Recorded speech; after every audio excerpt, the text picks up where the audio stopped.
Good morning, wrestling fans. Welcome to PWR today. It's Monday morning. It's May 24th, 2021. The man they call Meathead, joined every Monday morning by the lovely and I was going to say lascivious, but then again, this isn't January. The lovely Linda Kay. Good morning, Linda. Good morning, Meathead. Wow, what a weekend. We had a lot of wrestling action, and, us being from the great city of Milwaukee, that Algonquin for the Bucks, good land. yes, that Bucks victory. How Yeah, about the Milwaukee. Bucks? Yeah, Light it Chris up, light it Mid. up. Yeah, Chris Mid with the, he didn't get poked in the eye when he shot it, but hey, side note, speaking of LeBron, and, I'm not a LeBron person. I don't particularly like him, but did you see some of the memes that are out there of him hitting that shot and having his head replaced with Forrest Whitaker with a swollen eye?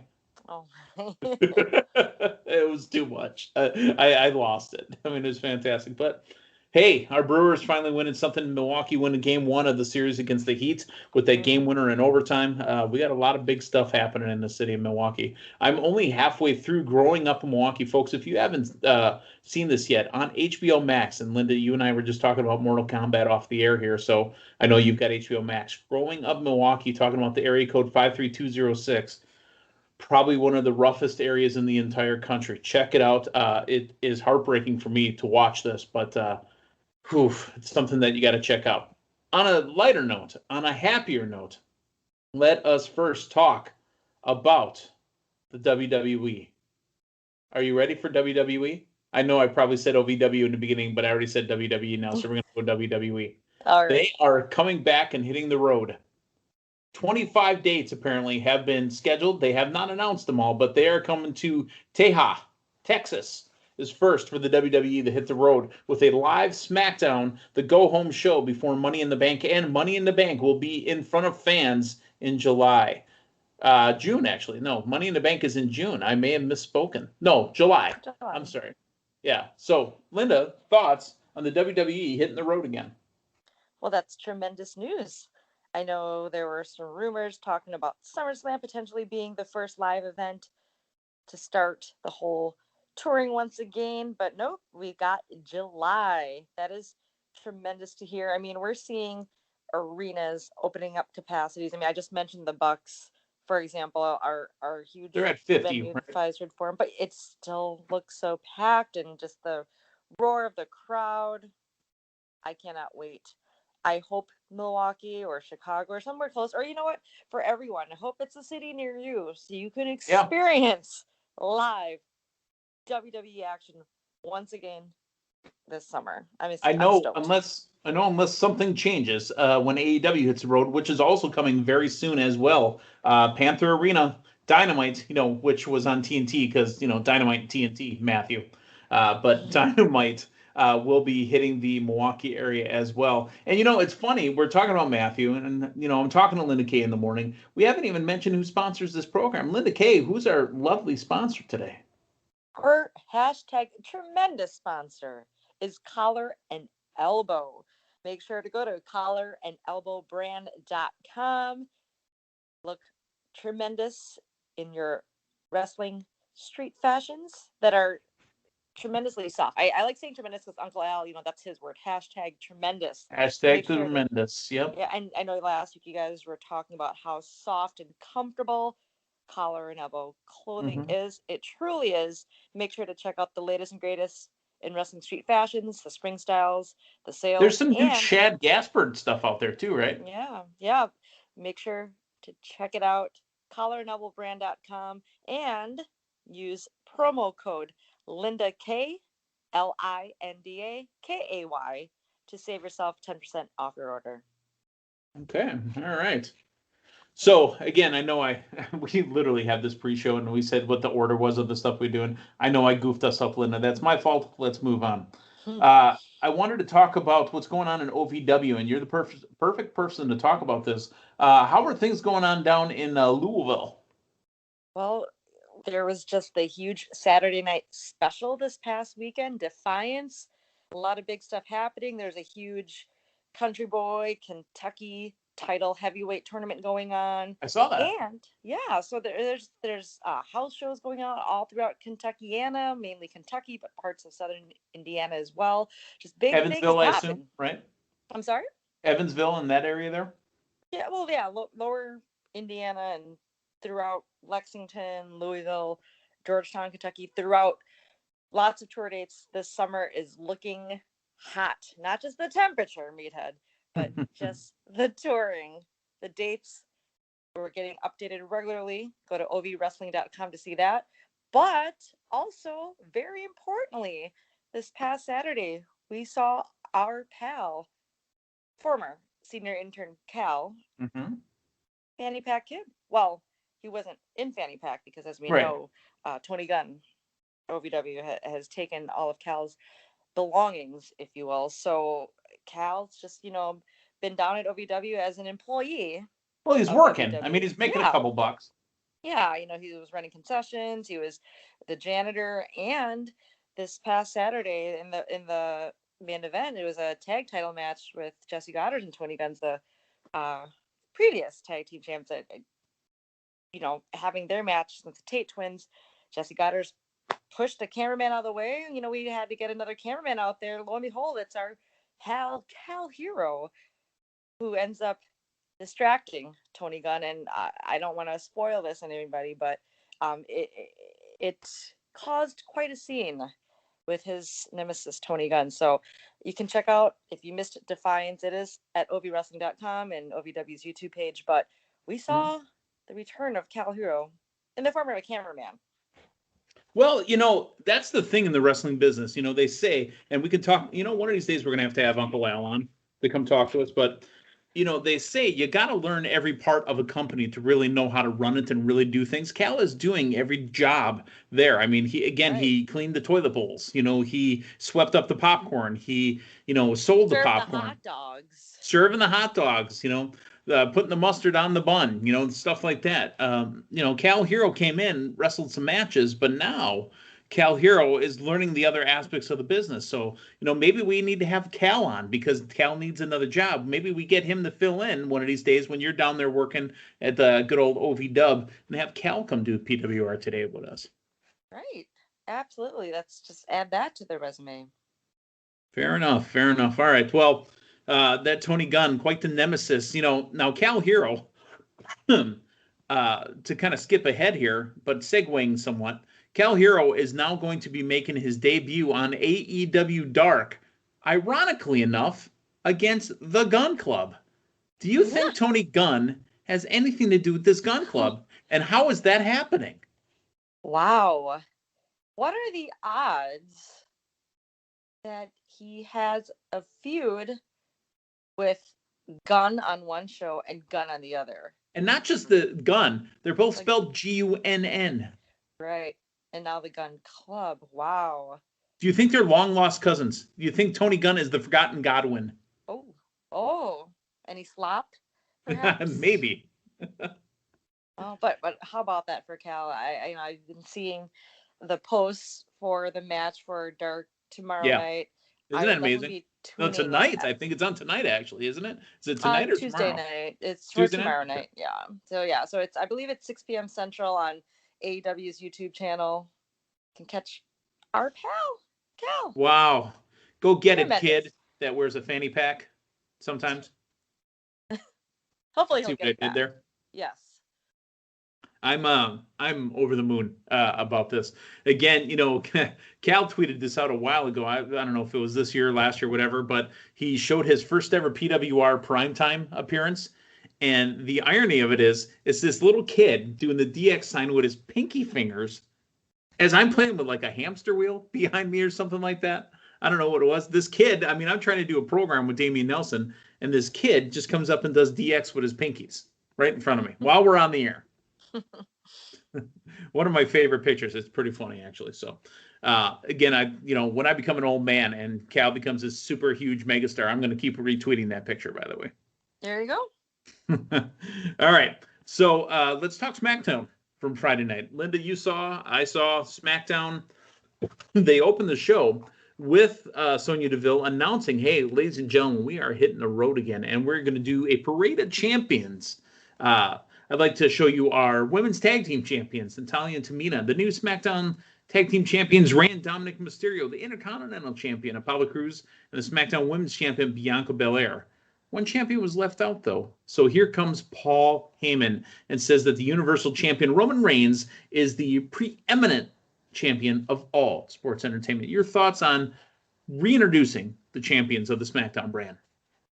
I loved it, especially with the huge announcement of WWE hitting the road soon. It's great for that huge Fox audience to get that reintroduction, if you will. Just, letting them know these are our current champions. You're probably going to see these champions as, I'm guessing maybe some of them still being champions come July. These are who the main attractions will be. So I did like the Parade of Champions. I haven't seen them ever really do that, at least anytime a recent time. So I thought that was a unique way to kick off. Yeah, SmackDown. Very unique. I mean, the only parade I've had on my mind is obviously my parade into Dallas, to celebrate my back-to-back victories in the PWR draft. So that's really the only parade I've been thinking about. All right. But yeah, and then Paul Heyman coming out and saying, no, Roman Reigns, would be the parade of champions. Singular, not plural, but for describing Roman. But yes. that makes sense that Paul Heyman would come out instead of Roman, just because him and Roman, Jey Uso view Roman just being bigger than anyone else in the company. So that makes sense. Yeah. Okay. Well, Nia Jax, Shayna Baszler, and Bayley defeat the SmackDown Women's Champion Bianca Belair and Women's Tag Team Champions Natalya and Tamina. This is something that's been going on in wrestling for probably 20, 30 years, and it's got its place, but it seems to happen way too often. They combine two feuds and put it into one match. I understand we have a 2-hour show, but it just seems sloppy to me. That's all. So you took the beef that Bayley and Bianca have, and you took the beef that the tag team champions Nia Jax, Shayna Baszler have with Natalya and Tamina. But it was a good match. I enjoyed the match. There was a distraction which allowed Shayna Baszler to lock in the Kirifuda. I can never pronounce that. Kirifuda clutch. Kirifuda? Is it Barracuda by heart? Oh, Barracuda. I like the Trolls version better from Trolls World Tour. I have kids, so. But like Heath Slater, I got kids. Yes, I have that shirt, actually. It's one of the very few shirts I wear from the big brand. I have kids. I need this job. Your thoughts on the match? So I thought if it's just the women's tag team champions that can hop around from show to show, right? Just the women's tag team champions, correct. So that's why we have Nia Jax, Shayna Baszler on SmackDown, because they're not the chaps. I thought they're on Raw, though. They are. Okay. I was being facetious. Okay. I thought so, but I wasn't sure. I didn't think they really had to combine it. I think that the whole Bayley-Bianca feud, it looks like it's going to be another rematch, probably at Hell in a Cell. I think they could have just had, I was going to say they could have just had Tamina and Natty on Raw tonight, but then again, there was a Parade of Champions, so I'm all confused. Right, exactly. That's what I'm saying. You push them together, and your point is exactly right, because I was being facetious. I'm like, because we have the non-tag team champions who belong to Raw on SmackDown. So, yeah. I've said this multiple times with wrestling, and I love wrestling, right? I want you to help me help you believe this. If you want me to suspend the rules, if you're going to set up a rules of your universe, tell me what they are, and I'll believe in those. But when you break your own rules, come on, man, it's hard to follow along. Just like with those dumb zombies. I'm not over that yet, by the way. Well, I mean, they took out the Miz, and now we know, obviously, Miz is going to be out for a while. So that's because he was eaten alive, right? Right. Ugh. It at least worked when it was Bray Wyatt being set on fire. Then you brought back a burnt fiend, right? Well, it worked a little bit. It even worked better when Rey Mysterio allegedly had his eye pulled out. Oh, well, I mean, hopefully Miz will recover from that tear. Hopefully the ACL, MCL tear isn't too bad. And when he comes back, I still expect part of his body being eaten. Right. I need to see a chunk missing. Yeah. I need to see through him, like in the middle of Mortal Kombat. I need to see right through it. Right. Shinsuke Nakamura defeats King Corbin. Is Shinsuke Nakamura the new king? I mean, he's got his own personal guitar player, bodyguard, assistant. I'm not sure what was it. Budge? Bogues. I think it's Bogues. Could be DJ Booger. I don't know. Booger from Revenge of the Nerds. Yes, that's the one. Oh, okay, he was my favorite from that movie, which I know that we could have our own episode on that movie itself. I know we both love that movie. Anywho, yes. I like this between Shinsuke and Corbin. I think they can keep this going and produce a lot of good, entertaining matches. I like how they were showing Shinsuke's Instagram posts of him sporting that crown, in his convertible, and the different pictures of him and his kitty cat. I mean, it makes it a little bit more entertaining. Makes it a little more entertaining, and for both of them, it was kind of almost at a standstill. What can we do with them right now to, put them against each other? Sure, make the crown be something, be an attraction, be something to chase for, and they have. So we know that they can put on some good matches. Let's see if, can he be king? Is King of the Ring going to come back? Or once you're king, you're always king? Maybe. I don't know. It depends. Is king mean anything? What has King gotten him? Yeah, good point. Was there a King of the Ring last year? I don't think so. I think he's been king for 2 years. Right. So, all right, let's talk about Cesaro challenging Roman Reigns to a Universal title rematch. And then interrupting that and attacking Cesaro is a Seth Rollins wearing Matthew Thomas's jacket from our draft. Yes. Did you see that? Is that what you thought? I didn't. I noticed there were skulls, and I like skulls. And I was like, that's a the skulls are cool. They look like sugar skulls, but... So Matthew must have shipped it directly to Seth. The ultimate irony would have been if Matthew Thomas sent it to Seth Rollins in a garbage bag. Yes. That would have made some more sense. But yeah, it's great to see, some additional highlights, if you will, of the PWR Today crew just getting on SmackDown like that. That's awesome. That's right. Or at least Matthew Thomas's jacket made it to SmackDown. Yeah. Well, it's something. Yeah. Dominic Mysterio with a win over Robert Roode.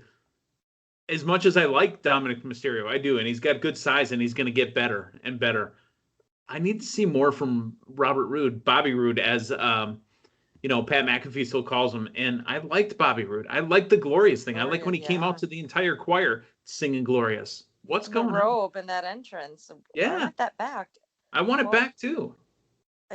Once he became Robert Roode, I think he was still Glorious. Well, he's always been Robert Roode in WWE. He was Bobby in TNA. Right. I thought it recently got changed to Robert, though. I thought he was still Bobby, and then it changed to Robert at some point in WWE. Not sure about that, but he had been Glorious for a while. Remember, he was the United States champion as well, and a couple, multiple-time tag team champion already with Dolph Ziggler. Yeah. Yeah, I would like to see that. Maybe eventually at some point we'll get, a separation of the Dirty Dogs, which I know they have their own feud as singles, and perhaps another one in the works. But it appears that there's going to be a continued feud with the Mysterios. Yeah, as long as they stay away from Ray's eyeballs. Yep. All right, let's talk the main event. Apollo Crews defeats Kevin Owens, Big E, and Sami Zayn in the Intercontinental Championship Fatal 4-Way. It's not Apollo Crews' victory so much that's the story here. It's the reemergence of Aleister Black. Your thoughts on Aleister Black, the very evil-looking one, returning? Well, his promo earlier in the episode was great, and it pretty much signified that he was going to make his return in ring very soon. I wasn't expecting it to take place that night, Right. let alone him choosing Big E to be the recipient of. I don't know. I had to think back. I'm like, did they have a history that would make him go after No. Big E? But But maybe Aleister Black's character being the one that father taught me, and Big E being the power of positivity. Yes, that could be it. I liked how he returned. I mean, the lights kind of went off or flickered for like a second, or part of the Thunderdome screens, but that made it interesting. There was, I think, a little bit of smoke too, but he just emerged from the darkness, and I liked the one eye that, oh god, I'm thinking about Ray's one eye. He has one, as long as it's not his one-eye monster. I mean, let's talk about Rey Mysterio. Yeah, okay. I did like how he obviously, it was a no DQ match, so Yes, that interference from Commander Z's first, and then from Aleister Black didn't matter, but this does steer away the whole Big E Apollo situation there. yeah, I think it pulls Big E away from Apollo finally. Right. I think that business is done. And but then again, we thought the Cesaro Rollins business was done. That still boggles me, because if he's still going after Roman, but there's Seth, and is Seth, I mean, I know he's still an ally of Roman's, but it's just interesting how they're kind of doing anything that, I don't know. I think there's going to be a lot more explaining and questions answered these, I think, 4 weeks now leading up to Hell in a Cell. It's about that, yeah.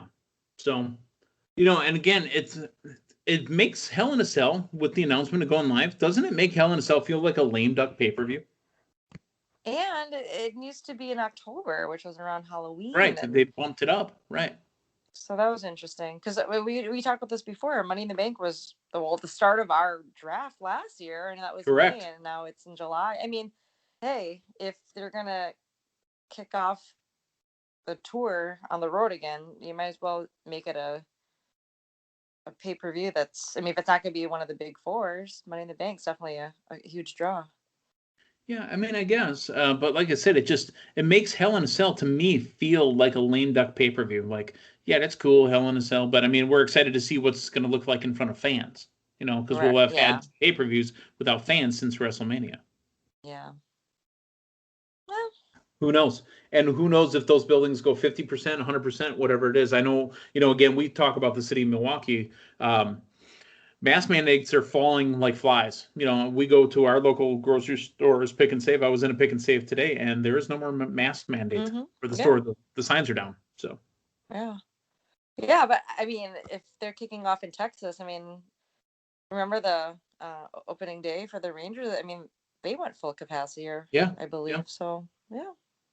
Alrighty. Well, hey, tonight we got Raw again. Hopefully we get some new business handled between RK Bro, Bobby Lashley, Braun Strowman, Drew McIntyre, the half-eaten Miz. Maybe we'll see another singles match from John Morrison again. Johnny Juicy Juice Strip, whatever his name is. Moist Johnny. Moist Johnny.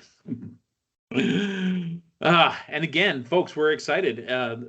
Tomorrow night, apparently, on AEW Dark, our pal, Kal Herro, will face the Guns. And maybe they're the Hatfields and the McCoys. Maybe these Guns are the good Guns and Tony Gunn's the bad gun. I don't know. But we'll have to wait and see. Our kid, our pal, our fanny pack friend, Kal Herro, on AEW Dark. Very excited for that. And I know Papa Dave has got to be very proud as well. The Zohan, Dave Herro, has got to be just beaming. Absolutely. What a star.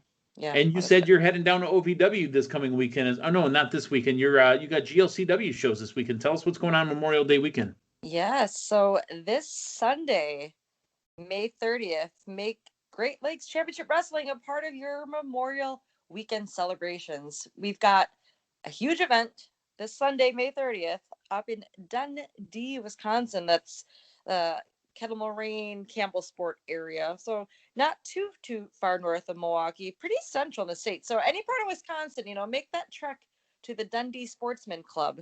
We've got 2 shows this evening, 2 shows at the Rockabilly Wrestling Extravaganza. Nice. Let me say it again. Rockabilly Wrestling Extravaganza. Ooh, is Reverend Horton Heat going to be there? You know, there are some bands. It wasn't Reverend Horton Heat, but some rockabilly artists. I saw the poster. Yeah, there's food, I like music, wrestling. Exactly. So that event takes place again this Sunday, May 30th. And the event itself is from 1 to 9. We've got 2 shows, one at 3 and one at 7. But whatever happens from the first show, we'll kind of roll into whatever happened in the second show. So you won't want to miss it. You're going to have me there as your special ring announcer. You're not getting in the ring, are you? I remember the last time. I know. So, I mean, gosh, you never know what can happen at a GLCW show, but, I'll be there. Kal Herro will be there. We've got some of our buddies from Louisville and OVW that will be there as well. Okay. And, of course, our dear friend, Swoggle, will be in the house or out. Wait, not really in the house because it's going to be outside, but always go to He's an outdoor wrestler. He's an outdoor Swoggle. But blizzardbrawl.com for all the info. I mean, the show this Sunday is going to be free. There are a couple limited tickets for ringside, rows 1, 2, and 3. They're only going to be $10, but otherwise it's a free event. Come check it out. You've got Monday off, most likely. I can't speak for everybody, but if you most likely have Monday off for Memorial Day, come check out GLCW this Sunday, May 30th for the Rockabilly. I can't even say Rockabilly Wrestling Extravaganza. Nice. All right. Well, hey, for Linda Kay, I'm the man they call Meathead. Hey, thanks for stopping by. We'll talk to you tomorrow morning. So long, everyone.